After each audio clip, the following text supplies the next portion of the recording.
Hi friend, Gujarati cooking channel में तमारुं स्वागत है।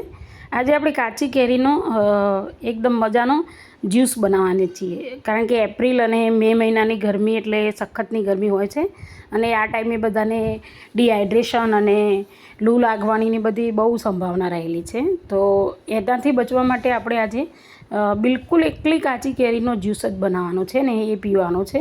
એના કારણે શું થશે, હા કાપીને ખાવી પણ સારી છે, પણ એનો જ્યુસ પીવો તો જલ્દીથી આપણને ગુણ આપે છે અને સારી રીતે આપણને બધું બોડીમાં પાણી ઘટવા નથી દેતું અને વિટામિન સીથી ભરપૂર છે। તો આપણે કાચી કેરી લીધી છે, એના નાના નાના છોલી અને પીસ કર્યા છે। તો મિક્સર જારની અંદર મેં એના પીસ નાખ્યા છે અને અંદર શુગર નાખી છે, થોડી સ્વાદ પ્રમાણે શુગર લેવાની છે। અને ત્યાર પછી મેં થોડોક જ કલર નાખ્યો છે, ફૂડ કલર। તો એને થોડું પાણી રેડીશું અને એકદમ ગ્રેવી બનાવી દેવાની છે આવી। તો આ રીતે મસ્ત ગ્રેવી બની ગઈ છે બરાબર। એમાં થોડું પાણી નાખી અને આપણે એક બાઉલમાં કાઢી લઈશું।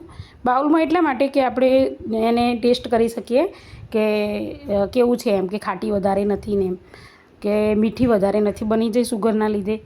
તો એ પ્રમાણે પછી એમાં મીઠું નાખવાનું છે અને એને સારી રીતે મિક્સ કરી દઈશું અને ત્યારબાદ પછી એને બરાબર સરસ રીતે હલાવી દેવાનું છે। હા, અને આ જ્યુસ છે ને તમારે કલાક પહેલાં બનાવી અને ફ્રીજમાં મૂકી દેવાનું, એટલે બપોરે જમવા આવે તો એ પીવે તો વધારે સારું છે અને આપણે પણ બપોરે પીવો જોઈએ, તો ઘરના બાળકો પણ પી શકે છે। તો એમાં મેં મીઠું યોગ્ય નાખ્યું છે, સ્વાદ પ્રમાણે મીઠું અને ખાંડ નાખવાની છે અને કેરી સમારેલી, બસ બીજું કંઈ ઇન્ક્લુડ કરવાનું નથી।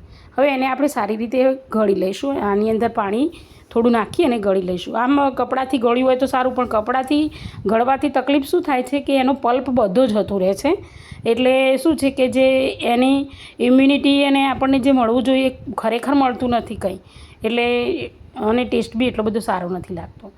તો એને આપણે ગળણીથી જ ગળવાનું છે અને આ રીતે આપણે એને સર્વ કરીશું। અને હા, બીજું કે આપણે છાશનો તમારે મસાલો હોય તો એ પણ યુઝ કરી શકાય છે તમારા ઘરમાં, અને છાશનો મસાલો ના હોય તો શેકેલું જીરુંનો મસાલો હોય તો એ પણ નાખી શકાય છે। તો અને નહીંતર પછી તાજું જીરું ખાંડી અને પછી અંદર એડ કરવાનું, જેના લીધે એકદમ ટેસ્ટી લાગે છે અને કમ્પ્લીટ કાચી અડધી કેરીમાંથી 2 ગ્લાસ મેં બનાવ્યા છે, તો 2 ગ્લાસ સારા એવા બની જાય છે।